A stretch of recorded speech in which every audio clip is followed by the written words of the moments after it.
Welcome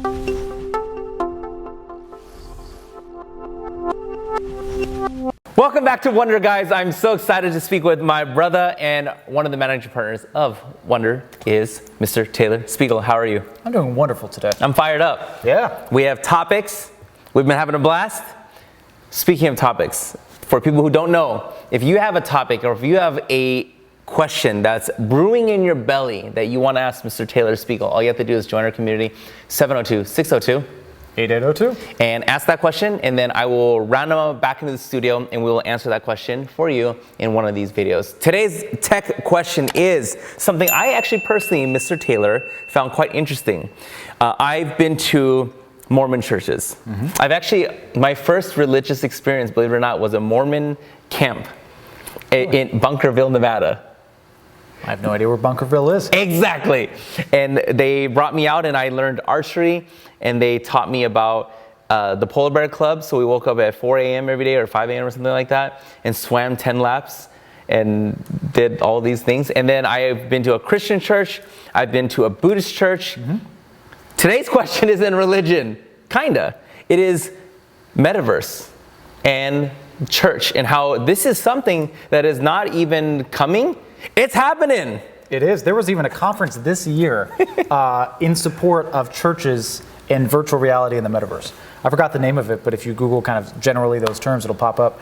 And it's because so many churches, I think growth rate was up 500% over last year, which obviously in the beginning stages, it might, could be 10 to 20. But really as a whole, it's carrying on the same vein. What is it we do in the real physical world? And what are those experiences we're trying to create and get out of the real world? And then does it translate to virtual reality and the metaverse well? And I think church is a great example of that. Is especially when you saw during the pandemic, is people could not go to church anymore. Churches were closed. It was against the law to actually How dare they? Right. And so what do? And so there was already church that people would watch online and stream and cast that. But you lose an element of, like a lot of the theme of the metaverse and virtual reality is you lose a human touch, right? You don't feel necessarily like you're sitting next to other people. And that's what a lot of church ceremonies are. It's certainly not, the qualifying factor of what is attending church, but it's certainly part of the experience for many people is being in a room and having energy built based off everyone around you. Just like a football game. Exactly. Same. People have church on Sunday in different ways. Tailgating is one of them.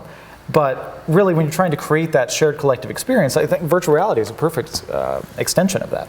And it's getting better and better. So you and I can sit next to each other and we can have proximity-based audio. So I can tell that if you talk to me, you're out of my right ear. And I can tell that based on the pastor, the priest, whoever it may be, I can tell where they are spatially in the room. I can look up at them and I can see their movements. And I can hear the general energy, and I can feel the general energy around you. Obviously not a perfect one-to-one, but it's translating quite well. And it's really a great opportunity, I think, for churches and their memberships to extend beyond simply the physical building.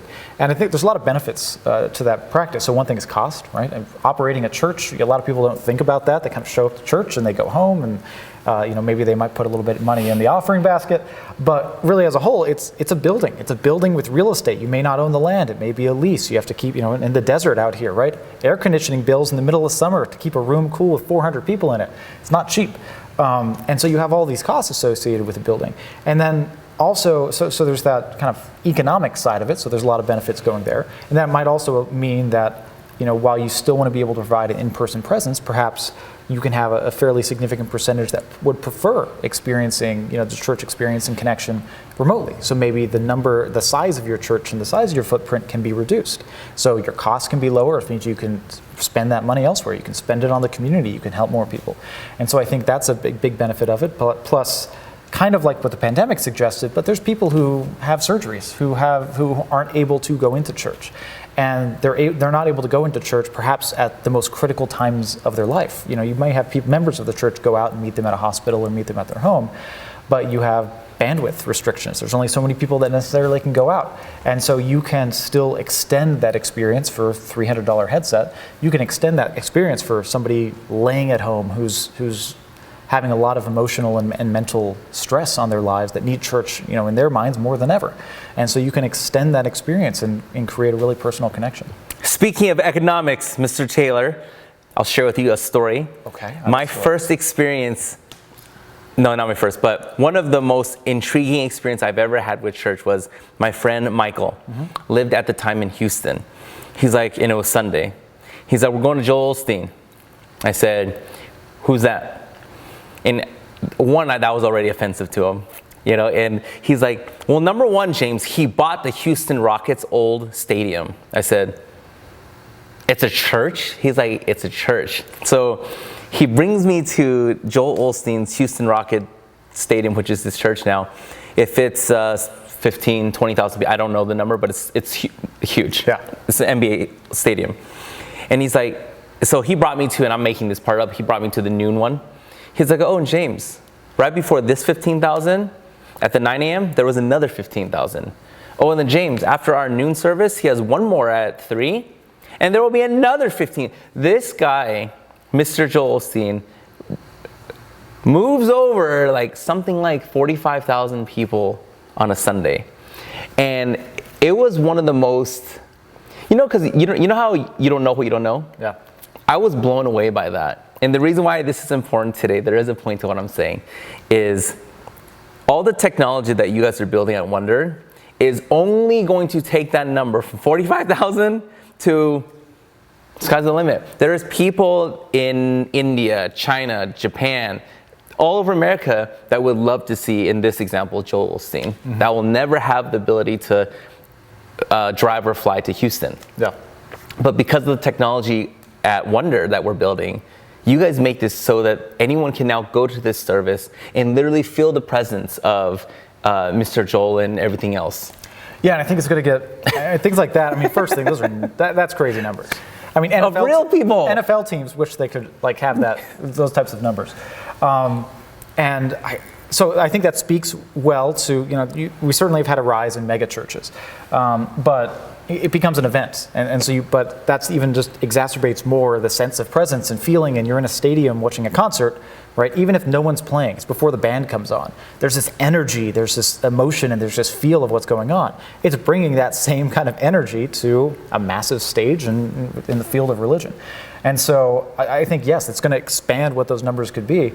And I also think one of the important points is it gets people in church that maybe wouldn't be interested before, right? People who don't want to show up, or that they either can't go to a place like that, or they see a church and they're interested in church, or they're interested in a religion, whatever the religion may be, but to like go in, there's this apprehension, right? It may be an awkward experience for them. They don't feel comfortable. They don't understand the practices. So why would they want to step in?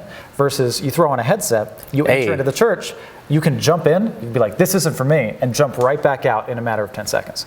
And so that's going to, I think, open the doors for people to be able to experience different cultures, right? I mean, because religion and culture are very often intertwined very, very tightly.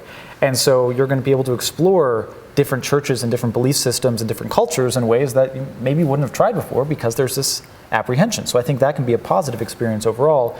People finding, I think what religion often brings is people finding their second home, their sense of community, their sense of belonging. That's happening in gaming, right? And it can happen in church as well. It represents, I think, church and religion, going to church and the practice of going to church a lot of the times represents culture. It represents community, and that's what people are longing for. It's a very human experience. It's kind of global. There's global demand for that sense of community and the sense of home.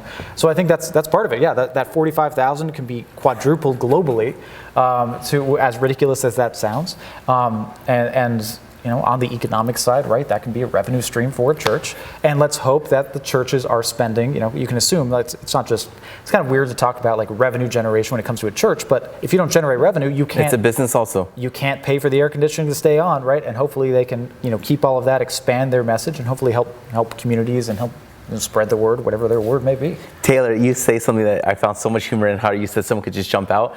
So I'm at this church for the first time, and I had never been to, and I didn't even hear your term before. I like that too, the mega church.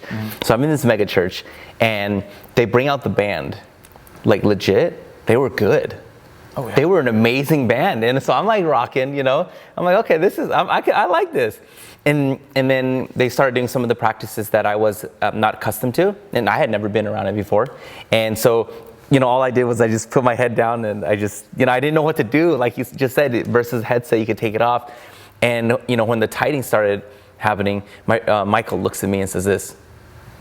And then I look at him and he takes the money out, and I was like, that was a really good band. And I put my $10 in or whatever I put in. Yeah. And it's so interesting because with the metaverse and with what you guys are building and the technology that Wondour can build out for churches and different organizations in general, and build the monetization side behind it, it's almost frightening.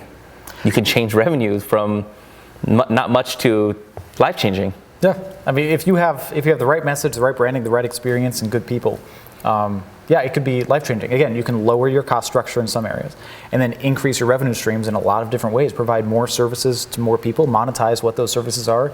If you increase your audience base, you can increase the number of people donating, to your church. I also, interesting thing when you're like, I don't know what to do, so I just try to be respectful. I think that's a good general, okay, I'm respectful. No one's going to judge me for just keeping my head down. But imagine having a church experience and you actually have, and it kind of sounds silly, you might not think about it when it comes to church, but just like you're in a mobile phone app or a lot of virtual experience apps, they have like a how-to. Well, imagine little widgets on how-to. Like what's happening right now, you have a little information icon pop up in the upper right-hand corner when they begin another element of what their perhaps ceremony or their ritual is. You can have a little side window and information you can read about it, maybe a little pop-up video to show you what this represents. I think that's phenomenal, right? It's keeping doors open. I think if you're a good church, you want your doors open. You want as many people coming in, you want to spread your word, and you want to make everybody feel comfortable. And little things like that can again help, and that can get people in the doors. You go to church 2 or 3 times, whatever the religion may be. You can tap a few widgets, you understand, you get a feel for it. You're like, this is great. I'm now going to go in person and bridge that gap from the digital. Instead of people going from just the physical to the digital, well, I'm now going to go to the digital. I've tried it out. I understand it. I love it. I now want a more human connection, even than virtual reality. I'm now going to go in. So I think it can drive as many people from physical to digital. I think digital can drive as many people back to the physical, which I think is a huge opportunity. I love it. If anybody here watching this has a church or organization and you want to build out infrastructure like this, how do people get a hold of Wondour? You can check us out at wondour.com, WONDOUR.com. Hunt us down on socials, obviously like you might find here on YouTube itself. And join our community. If you have other questions for Mr. Taylor or his partner in crime, Dylan, or our partner, Emily, you have questions for anybody, hit us up on our community line, 702-602-8802. And we would love to answer those questions for you. If you haven't already liked this video, we would appreciate 100% a like, and consider subscribing to our channel. We just got our URL, and we are so excited because it's now youtube.com/Wondour. And that is awesome. The response and everyone getting excited about tech gets me excited and makes me feel good inside. And we appreciate it, guys. And until our next episode, we'll talk to everyone soon.